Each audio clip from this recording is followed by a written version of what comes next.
la force qui tient les planètes ensemble.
À ce niveau, il faut attirer l'attention sur cette réalité.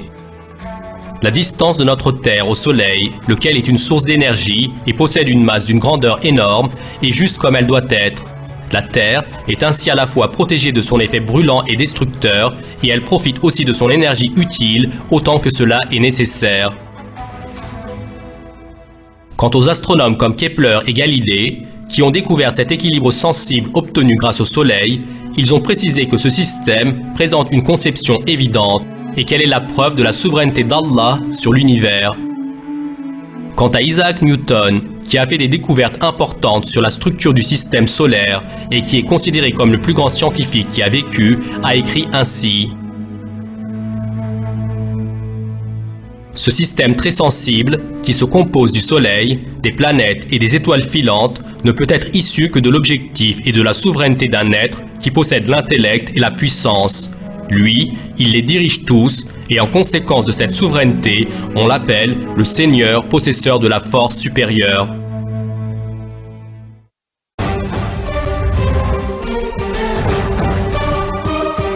Les réactions équilibrées dans le Soleil.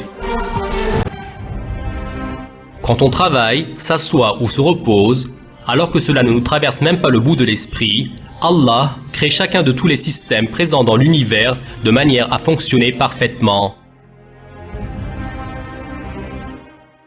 Chacune des opérations ayant lieu pour la continuation de notre existence sont sous le contrôle d'Allah.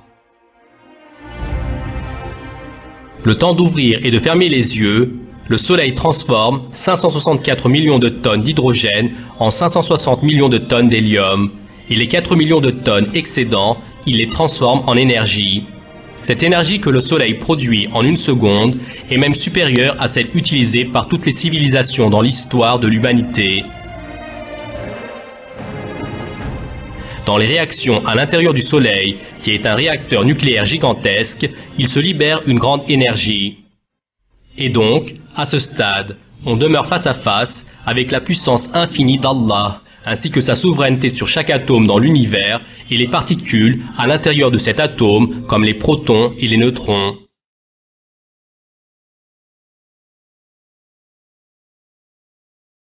Dans un verset, nous sommes informés ainsi de la puissance et la souveraineté d'Allah sur ce qu'il a créé.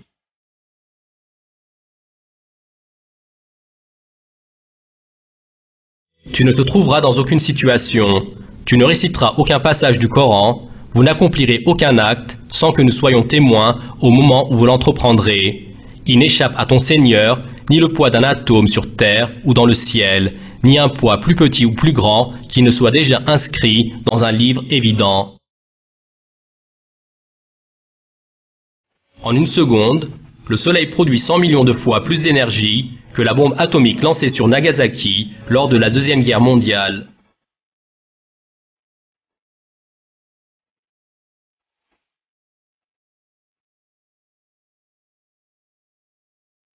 Pour cette bombe, qui diffuse de l'énergie de manière insignifiante comparée à celle du Soleil, les scientifiques les plus célèbres de l'époque, avec Einstein en tête, ont fourni de grands efforts. Quant à ce qui a vu le jour, ce fut une arme utilisée pour anéantir l'humanité.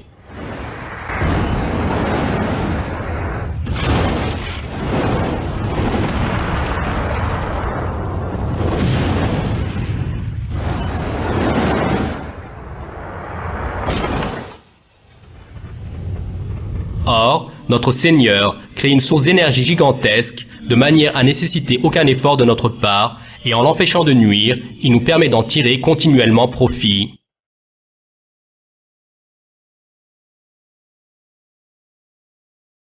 La réaction dans le Soleil peut être résumée ainsi.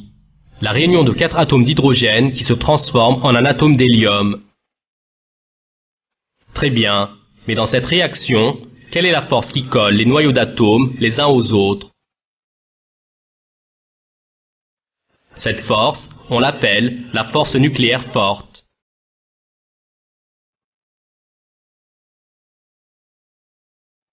Seulement, les recherches ont montré que la force nucléaire forte est juste dans la quantité nécessaire pour faire ce travail.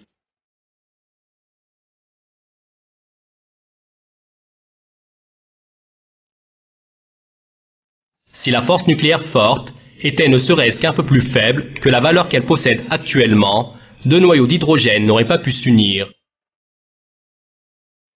2 protons venant côte à côte se seraient tout de suite repoussés, ainsi la réaction nucléaire dans le Soleil aurait pris fin sans commencer. C'est-à-dire que le Soleil n'aurait jamais existé. Le célèbre scientifique George Greenstein explique ainsi cette vérité.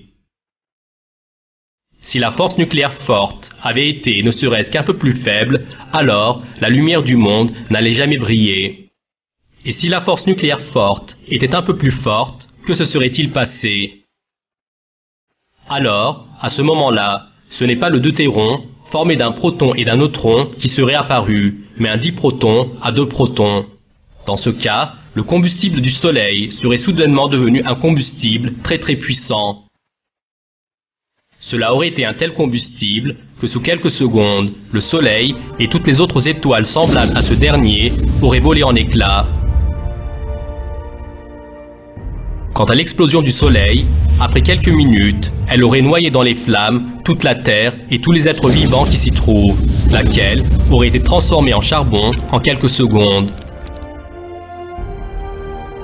Mais grâce à la miséricorde de notre sublime Créateur Allah, la force de la force nucléaire forte est juste au niveau nécessaire et le Soleil réalise une réaction équilibrée, c'est-à-dire qu'il brûle petit à petit.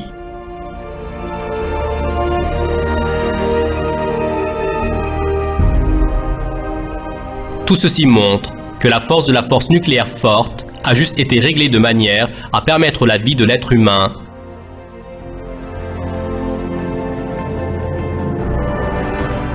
S'il y avait un écart dans ce réglage, soit les étoiles comme le Soleil n'existeraient jamais, soit, très peu de temps après l'instant où elles ont été formées, elles auraient disparu avec une explosion effroyable.